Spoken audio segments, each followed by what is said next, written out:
Bonsoir à toutes et à tous, et bienvenue sur l'heure du mystère, l'endroit où les frissons sont garantis et où la réalité dépasse souvent la fiction.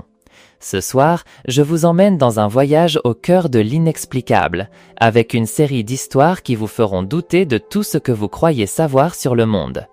Accrochez-vous bien, car nous allons explorer des rencontres terrifiantes et des phénomènes terrifiants qui ont marqué ma propre vie et celle de mes proches. Restez avec nous jusqu'à la fin, car chaque partie de ce récit vous réserve son lot de surprises glaçantes. Êtes-vous prêt à affronter l'ombre? Alors, commençons. J'en garde un souvenir assez flou de quand j'étais enfant, peut-être 7 ans, dans notre ancienne maison. Ma chambre occupait tout un étage. Ce n'était même pas censé être une chambre, c'était plutôt une annexe au grenier ou une sorte de grand débarras. Les anciens propriétaires l'utilisaient comme salle de jeu pour leurs filles. Ma chambre avait aussi une immense porte de placard qui donnait directement sur le grenier. Ce placard était surélevé, il fallait grimper quelques marches en bois pour y accéder. Il avait une grande porte coulissante et était rempli à craquer de jouets et de toutes sortes de vieilleries de mon enfance. Étant si jeune à l'époque, j'avais toujours peur d'être si éloigné du reste de ma famille, surtout avec cet immense placard dans ma chambre. Puis, une nuit, je me suis retrouvé terrifié dans mon lit après avoir regardé un film d'horreur avec ma famille. C'est alors que j'ai entendu le bruit d'un jouet qui tombait, là-haut, dans le placard. J'ai bondi de mon lit et j'ai couru jusqu'à la chambre de mes parents. Ils m'ont dit qu'il n'y avait personne dans mon placard. Voyant ma peur, ils m'ont laissé dormir dans leur chambre cette nuit-là. La nuit suivante, j'avais presque oublié cet incident, jusqu'à ce que je l'entende de nouveau. Le bruit distinct d'une boîte de Lego qui se renversait, se déversant partout, là-haut, dans le placard. De nouveau, j'ai couru chez mes parents pour leur raconter. Mon père commençait à perdre patience. Il a accepté, à contre-cœur, de me laisser dormir avec eux cette nuit-là encore. Le lendemain, ma mère et moi avons vérifié le placard, et là, c'était bien réel. Un tas de Lego gisait sur le sol, répandu hors de son récipient.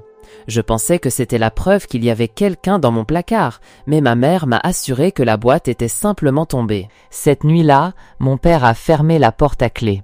Il a dit qu'il en avait assez de mes bêtises. Je n'ai pas pu dormir cette nuit-là. J'étais étendu, silencieux, mon jeune esprit en ébullition, attendant le moindre son provenant du placard. 1 heure s'est écoulée, peut-être, avant que cela n'arrive, avant que le silence ne soit brisé. Le grincement de la grande porte du placard s'ouvrant avec force. Le clair de lune, filtrant à travers ma fenêtre, a illuminé la silhouette qui se tenait près de la porte de mon placard. J'ai poussé le cri le plus horrible, le plus perçant que vous ayez jamais entendu, alors qu'une terreur pure m'envahissait de la tête aux pieds. Une sensation que je ressens encore aujourd'hui. La silhouette a sauté du placard, a traversé ma chambre en un éclair et s'est enfouie par la porte d'entrée de la maison. Ma mère a dévalé les escaliers, choquée, tandis que mon père courait après l'intrus, mais il n'a jamais réussi à l'attraper. La police n'a jamais retrouvé l'homme.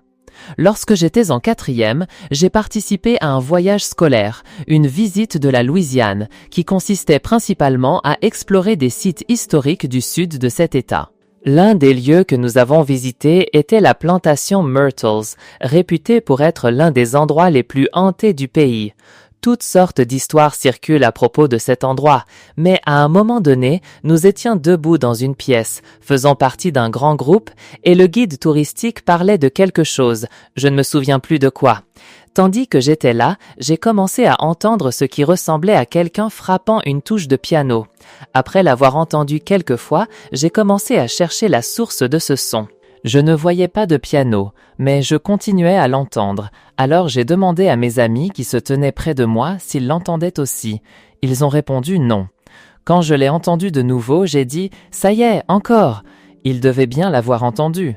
Ils ont cru que j'étais fou, alors je me suis remis à observer la pièce.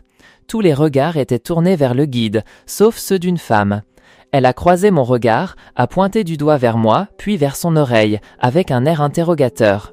J'ai compris qu'elle me demandait si j'avais entendu aussi, et j'ai hoché la tête.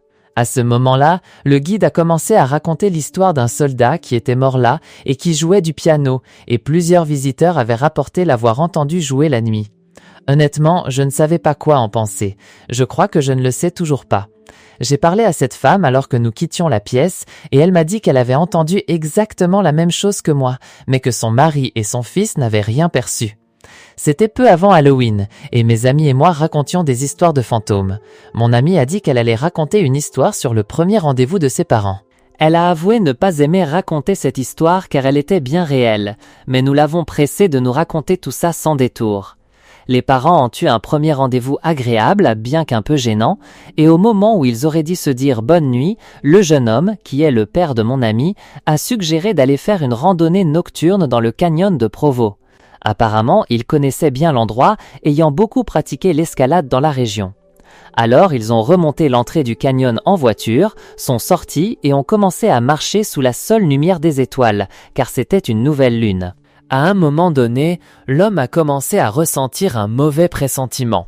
Le chemin devant eux, qui passait sous des arbres, était plongé dans l'obscurité, et il se faisait déjà très tard. Il a ignoré cette sensation et a continué d'avancer. 1 minute plus tard, ce sentiment est revenu, plus fort. Il l'a de nouveau écarté et a commencé à s'enfoncer un peu sous les arbres lorsque son pied a heurté quelque chose de mou au milieu du sentier. Il faisait trop sombre pour distinguer ce que c'était et le pressentiment est revenu avec une intensité sans précédent. Au lieu de chercher à identifier ce qui l'avait touché, l'homme et la femme ont tous deux convenu de décamper au plus vite. Des années plus tard, après avoir été mariés pendant un certain temps, ils regardaient une interview du tueur en série Ted Bundy. En réponse à une question lui demandant de décrire le moment où il s'était senti le plus près d'être attrapé, il a raconté la nuit où il avait attiré une jeune femme dans le canyon de Provo. Il venait de la tuer quand il a entendu des gens arriver sur le sentier.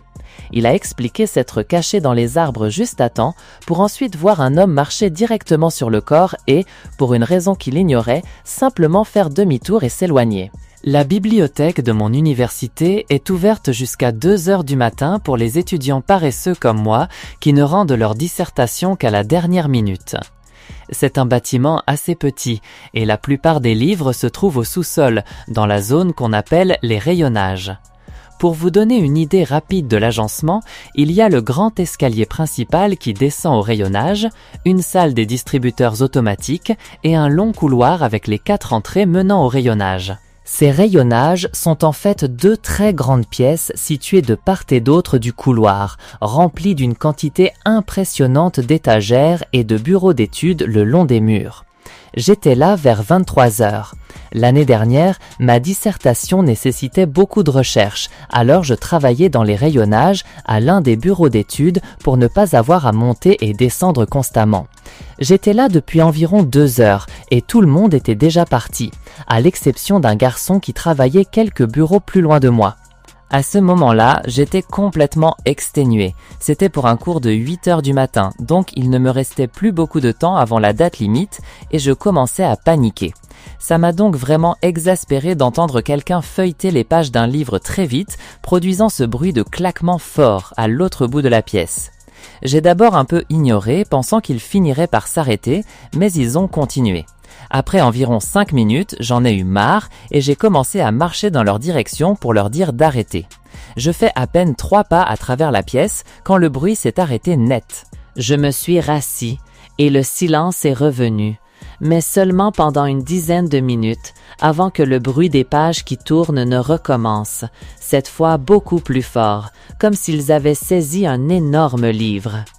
Le garçon a commencé à s'énerver lui aussi. Il s'est levé et a commencé à se faufiler entre les étagères, essayant de les trouver. Le bruit persistait, alors je me suis levé aussi et j'ai commencé à chercher avec lui. C'est devenu très fort et il était assez évident d'où ça venait à ce moment-là, alors nous avons commencé à marcher vers le bruit. Il était d'un côté des étagères et moi de l'autre. Nous avons longé les étagères jusqu'au bout. Personne. Nous n'avions vu personne entrer dans les rayonnages et nous étions du côté de la pièce où se trouvaient les entrées. Il était impossible que quelqu'un soit entré sans que nous les voyions. Le bruit s'est arrêté de nouveau et nous sommes tous les deux retournés lentement à nos places. J'ai supposé que c'était juste un ventilateur ou quelque chose dans l'autre pièce et j'avais vraiment besoin de finir ma dissertation. Nous nous sommes assis et immédiatement les bruits ont recommencé. On aurait dit que ça venait juste à côté de la chaise du garçon.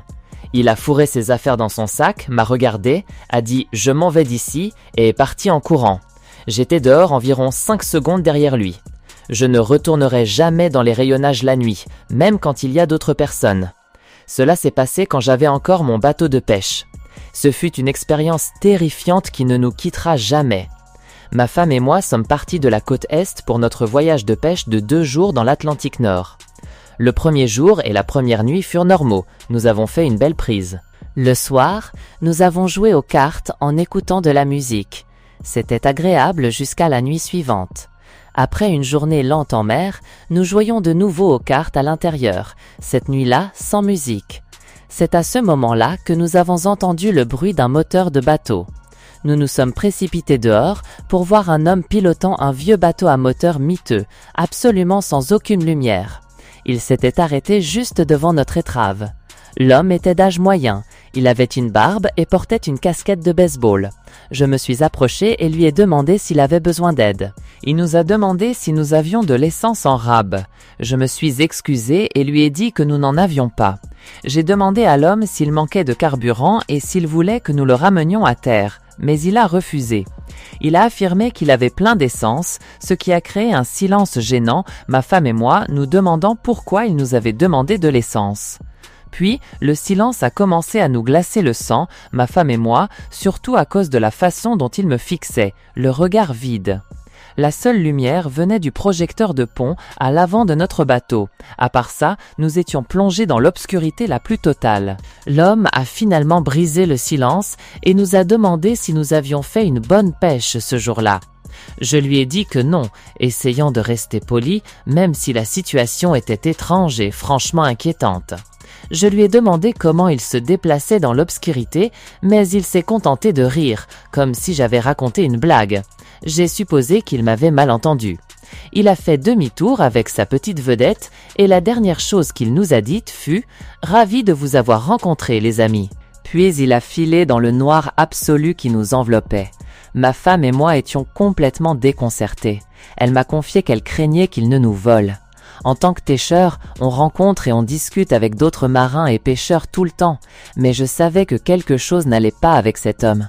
Le fait qu'il nous aborde si tard dans la nuit, si loin de la côte, seul dans cette petite vedette, et sa façon d'agir, nous étions vraiment mal à l'aise tous les deux. Alors j'ai décidé d'éteindre nos lumières et de naviguer un peu plus au nord, juste pour être sûr que ce type ne pourrait pas nous retrouver. Traitez-moi de paranoïaque si vous voulez. Plus tard cette nuit-là, probablement vers 2 heures du matin, j'ai été réveillé par le cri déchirant et terrifiant de ma femme.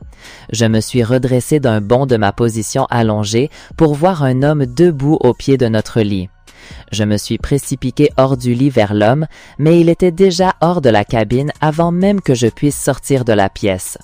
J'ai entendu le bruit de la même vedette démarrer avant de s'éloigner à toute vitesse dans l'obscurité. Nous avons navigué jusqu'à la côte cette nuit-là et avons signalé l'homme immédiatement. Bien sûr, nous n'avons plus jamais entendu parler de cette affaire.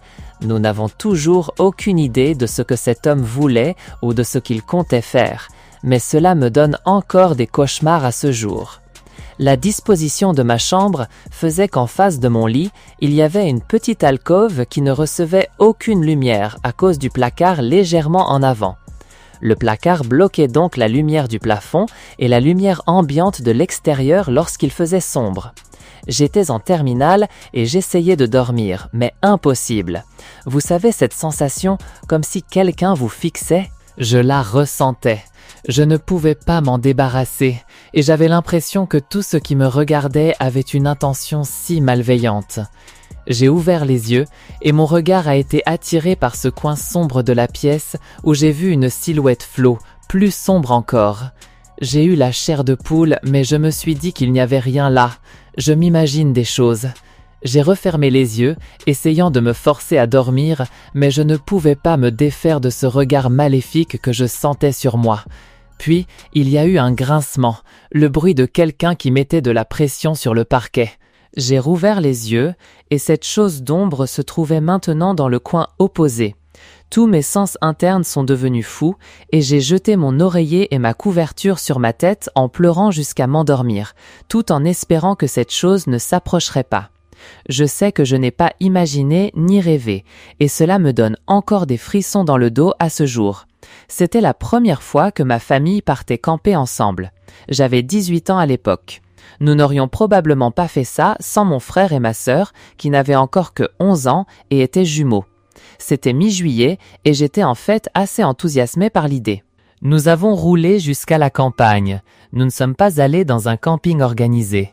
Mon père a juste garé la voiture sur le côté d'une route tranquille et nous avons marché environ 1,5 km dans les bois jusqu'à trouver une petite clairière. Nous avons monté nos 2 tentes, une pour moi et mes jeunes frères et sœurs et une pour mes parents. La nuit venue, impossible de dormir. Essayer de m'endormir dans ce sac de couchage, c'était comme essayer de dormir sur de l'herbe dure. Je ne pouvais tout simplement pas trouver le sommeil. Je me suis retournée et j'ai essayé de me rendre confortable pendant des heures. Mon petit frère et ma sœur dormaient profondément depuis longtemps à ce moment-là, et c'est alors que j'ai entendu le bruit de la fermeture éclair de la tente qui s'ouvrait. J'ai levé les yeux et j'ai vu quelqu'un passer sa tête à l'intérieur de la tente. Je ne pouvais pas voir qui c'était. « Papa ?» ai-je chuchoté. Qui que ce fût a retiré sa tête de la tente. « Papa ?» ai-je dit plus fort. Qui que ce fût s'est rapidement éloigné de la tente, la laissant ouverte. J'étais tellement confus. J'étais sûr que c'était ma mère ou mon père qui venaient de vérifier si tout allait bien. Alors, j'ai rampé hors de ma tente et j'ai marché jusqu'à celle de mes parents. Je l'ai ouverte et je me suis glissé à l'intérieur. Mes parents étaient tous les deux dans leur sac de couchage. J'ai secoué mon père jusqu'à ce qu'il se réveille. Je lui ai demandé s'il venait de vérifier si nous allions bien. Il a dit non. J'ai eu des frissons en l'entendant. J'ai ensuite réveillé ma mère, espérant que c'était elle, mais elle m'a dit d'une voix ensommeillée qu'elle n'avait pas quitté la tente non plus. J'ai eu la chair de poule partout en réalisant que quelqu'un était réellement venu à notre tente, avait ouvert la fermeture éclair et avait jeté un œil à l'intérieur, un étranger pour autant que je sache, une sorte de fou. Je ne saurais même pas dire si mes parents m'ont pris au sérieux ou non, ou peut-être que je ne m'en souviens juste pas, mais ce dont je me souviens, c'est que je n'ai pas fermé l'œil de la nuit. Mes parents étaient en lune de miel à Key West. En arrivant à l'hôtel pour s'enregistrer, on leur a dit que la chambre serait non-fumeur. Mon père étant fumeur, ils ont demandé une autre chambre. Ils ont obtenu un changement de chambre et se sont dirigés vers la leur. En sortant de l'ascenseur, l'odeur de peinture fraîche était accablante. Au bout du couloir, il y avait un peintre avec tout le matériel nécessaire étalé autour de lui alors qu'il peignait le mur. Quand mes parents sont passés devant lui, ils l'ont salué négligemment et le peintre n'a absolument pas accusé réception de leur présence, quoi qu'il en soit. Arrivés dans leur chambre, l'odeur de peinture y était encore pire, si forte qu'elle était insupportable. Alors ils ont décidé de retourner à la réception pour changer de chambre. Quand ils ont expliqué la situation, le réceptionniste a semblé très confus et les a informés qu'il n'y avait pas de travaux de peinture prévus à cet étage ce jour-là, mais a accepté de changer leur chambre de toute façon. Mes parents sont retournés à leur étage pour prendre leurs bagages et le peintre avait complètement disparu. Tout le matériel rangé est parti en 10 minutes et l'odeur de peinture avait totalement disparu. À ce moment-là, mes parents étaient paniqués, mais n'y ont pas trop réfléchi et sont allés à leur nouvelle chambre. Le lendemain matin, en allant prendre le petit déjeuner, ils ont surpris un guide touristique parlant à un groupe. Mes parents ont prêté attention lorsque le guide a mentionné l'étage où ils devaient initialement séjourner. Apparemment, il y a longtemps, un peintre travaillait à cet étage et il est tombé dans la cage d'ascenseur, trouvant la mort. Normalement, mes parents ne croient pas au paranormal, mais après un événement comme celui-ci, pour lequel ils n'avaient aucune explication, cela les a pas mal effrayés. Cette histoire ne m'est pas arrivée à moi. Elle est arrivée à mon cousin, et pourtant elle me donne encore des frissons quand j'y pense. Cette histoire est bien trop vraie. Mon cousin Nicolas était sur Skype avec sa petite amie Sophie vers 1h du matin un vendredi soir. Elle lui demandait de venir passer la nuit, mais il n'avait pas vraiment envie de conduire si tard. À un moment donné de la conversation, Nicolas a remarqué que la porte du placard derrière Sophie s'était entr'ouverte.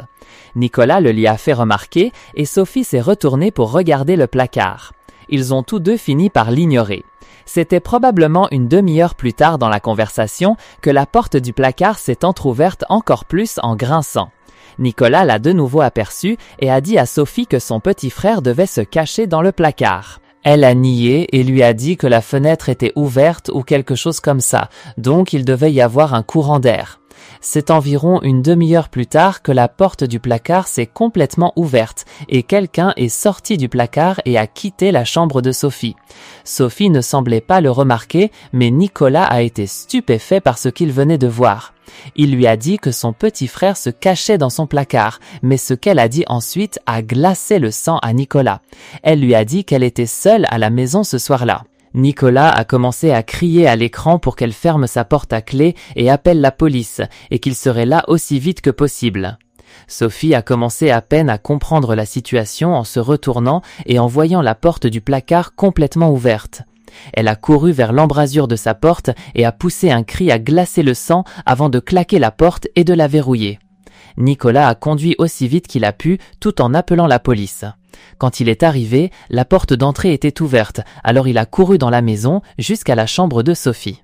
Il a frappé à la porte et lui a dit que c'était lui, mais elle ne répondait pas. Quand la police est finalement arrivée, ils ont forcé la porte pour la trouver recroquevillée dans un coin de la pièce, en état de choc. Elle a dit plus tard à la police qu'elle avait vu quelqu'un se tenir face à elle dans l'embrasure de la porte avant de fermer la porte. C'était une nuit sombre et orageuse, le genre d'orage que j'adorais, avec le tonnerre qui grondait et les éclairs qui déchiraient le ciel. Alors je suis restée éveillée tard à regarder des films. Je vivais avec mon père, mais il n'était pas à la maison cette nuit-là. Il travaillait de nuit de toute façon. Après avoir terminé de regarder le film Forrest Gump pour la 100e fois, j'ai décidé que 2 heures du matin était un bon moment pour aller me coucher. J'adorais m'endormir pendant les orages, c'était juste agréable à écouter. Mais soudain, j'ai entendu le son de quelque chose qui frappait ma fenêtre. Ce n'était pas le son de la pluie qui frappait la fenêtre, mais dans une si grosse tempête, je n'y ai pas trop pensé et j'ai reposé ma tête. Mais quelques secondes plus tard, le même bruit. Quelque chose a de nouveau frappé la fenêtre. Cette fois, j'ai reconnu le son d'une pierre qui frappait la fenêtre. Mon cœur s'est emballé. Ce ne pouvait pas être mon père. Il aurait appelé si quelque chose n'allait pas. Une autre pierre a frappé la fenêtre. Je me suis retrouvé cloué à mon lit. Je ne voulais absolument pas regarder dehors, mais quiconque était là savait pertinemment que j'étais à l'étage. Je venais tout juste d'éteindre la télévision. Ils avaient sûrement vu l'éclat lumineux à travers la fenêtre. Je me suis dit que si je les ignorais, ils finiraient par partir. Une autre pierre a heurté la fenêtre, puis une autre encore. Le rythme s'accélérait. La pluie a commencé à s'éclaircir, et c'est là que j'ai entendu le bruit d'un moteur de camion démarrer, plus bas dans la rue. Un coup bien plus fort sur la fenêtre a été le point de non-retour. Je suis sorti de mon lit, bien décidé à appeler la police. J'ai dévalé les escaliers vers le téléphone, mais en passant devant la porte d'entrée, j'ai aperçu quelque chose à travers le petit carreau vitré en haut de la porte. C'était le visage d'une personne qui regardait à l'intérieur. Il me semblait qu'elle arborait un sourire. J'ai sprinté jusqu'à la cuisine et j'ai appelé la police. Ils m'ont dit qu'un agent était à proximité et qu'il arriverait sous peu. La personne à la porte a commencé à manipuler la poignée, puis a carrément donné des coups violents pour essayer de la forcer. J'ai saisi un couteau pour me défendre et j'ai crié que la police arrivait, avant de me précipiter à nouveau dans ma chambre à l'étage.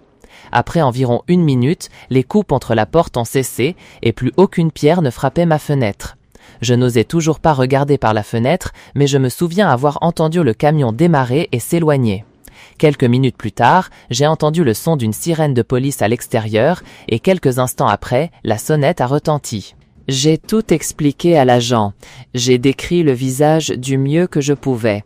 Malheureusement, je n'ai pu lui donner aucune information sur le véhicule. Si seulement j'avais regardé par la fenêtre. Je regrette encore de ne pas avoir jeté un coup d'œil rapide. Il n'y a jamais eu assez d'informations pour que la police puisse attraper ces individus. Je ne sais toujours pas s'ils avaient l'intention de cambrioler ma maison ou bien pire encore. Ce récit glaçant touche à sa fin, chers amis de l'heure du mystère. Qu'auriez-vous fait à ma place? Avez-vous déjà vécu une expérience aussi terrifiante? Partagez vos pensées et vos propres histoires dans les commentaires ci-dessous. Si vous avez trouvé cette histoire captivante, n'oubliez pas de laisser un pouce bleu, de vous abonner à la chaîne pour ne manquer aucune de nos prochaines explorations du mystère et de partager cette vidéo avec ceux qui aiment frissonner. Votre soutien est essentiel pour que l'heure du mystère continue de vous apporter des récits comme celui-ci. Votre soutien est essentiel pour que l'heure du mystère continue de vous apporter des récits comme celui-ci. Merci de nous avoir suivis jusqu'au bout et à très vite pour une nouvelle histoire qui vous glacera le sang.